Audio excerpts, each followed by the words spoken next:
Yo, what's up YouTube? It's your boy Bobby D, and I'm back again with another hot, juicy video. And as always, I'm joined by the hair Moses himself, Steve Cook. Bobby, how are you? I'm pretty good, Steve. Thanks for joining me as always to provide some great hair content to the viewers out there. And everyone, if you haven't checked out my last video, me and Steve did, we talked about, basically the pros of having an FUT hair transplant, which I have, and I think it looks great. But today we're going to talk about, why you shouldn't get an FUT transplant, and that's why Steve's here to kind of give you guys the info why. So we'll start off by saying, yes, it looks great. Thank you, Steve. This kid, I'm allowed to say that. This kid, he looks great. So congratulations. Right. All thanks to you, Steve Michaels. Well, so Bobby, FUT is a great procedure. I've had a bunch of FUTs. You've had 2 FUTs. I don't see much scarring. We'll start off with that on my scalp. There's very little scarring on your scalp. But, that's a great question. So I want to be very specific when I explain how this works to anyone looking for either, the old FUT, FUE thing, right? So who should not do an FUT? So I put together a little bit of cheat sheet, if you don't mind, right? Do you, Steve? And number one is if you have reservations, and I don't care where you get these reservations from about short hair. Now, short hair, right, Bobby, is a subjective term, or it's ambiguous. There's no specific, hey, my hair length is exactly like 1.2 centimeters or, 3/4 of an inch or whatever you want to call it. But the comment that I hear of, I wear my hair really short. So, okay, so you G.I. Joe your hair, right? Everybody knows what that is, right? But you shave your head like a military guy. Okay, well then guess what? You probably shouldn't do FUT. Now, I don't want to talk out of both sides of my mouth, but Bobby walks around and kind of shaves his head in the back and, you can't see anything. He's super healthy, heals really well. When I say he's a white guy, that's just the way he heals. It has nothing to do with his race. And, he's going to be very successful because of those components. Many of you will as well. But what if you don't? There are no guarantees, okay? I've worked with some of the top surgeons in the world, and I'm very proud of that. Most recently, Dr. Dan McGrath, everybody knows, a good friend of mine, did my last surgery, changed my life, did Bobby's 2 surgeries, and he took the tissue and did the suture line in Bobby's head. And Dr. McGrath was a general surgeon for 12 years in his own private practice in Northern California before he got into hair to learn how to do this and train to do this.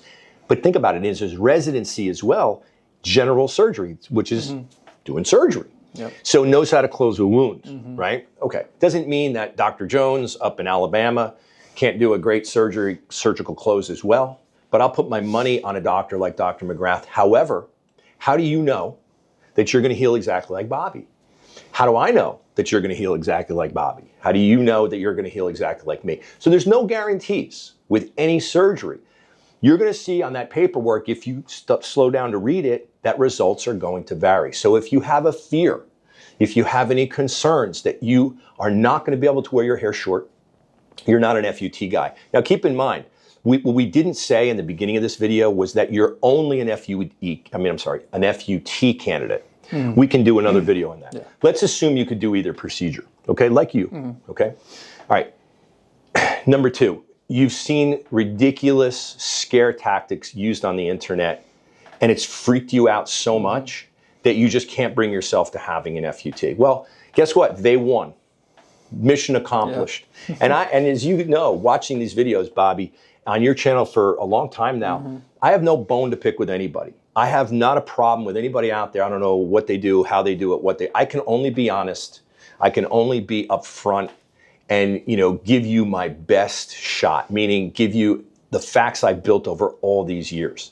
So if you have the components to heal well, and we just talked about it, and if you have a phenomenal surgeon who has confidence, knows what he's doing, you're not going to end up like those videos and photos that, I will say that, results vary, but it's not going to be that. So calm it down, but if you just can't get it out of your head, guess what? You're not an FUE candidate. I'm sorry. You're not an FUT candidate. It even confuses me. FUE, FUT. And then, one of the things that bothers me, so Bobby calls it my pet peeves. One of the things that bothers me is when guys say, well, I want to do FUE. And I say, okay, why is that? Just so I know. I say, well, I don't know. What if it doesn't work? What if the hair doesn't grow? Well, I have to shave my head when I'm 50. And what if I don't care when I'm 50 and I want to shave my head? Well, number one, you're going to care when you're 50. Yeah, we talked about that before. We talked about that. And number two is don't go into this and spend all this money, whatever amount of money that is, thinking that it could possibly fail and you might have to shave your head. That's ridiculous. But I'm not going to try to talk you out of it after you've seen me and gathered my influence, try to help you. If you think that this could fail one day or you could just stop taking medicine or go bald and you want to shave your head, then guess what? You're not an FUT candidate. So that is number 3, right? And number 4 is very important, and this is a little confusing. So the donor hair in the back of one's head, if it's very thin and sparse, we want to be very careful. Now, you've seen me on other videos on Bobby's channel and Defeating Hair Loss talk about that thin, fine hair is not necessarily the best candidate for an FUE procedure.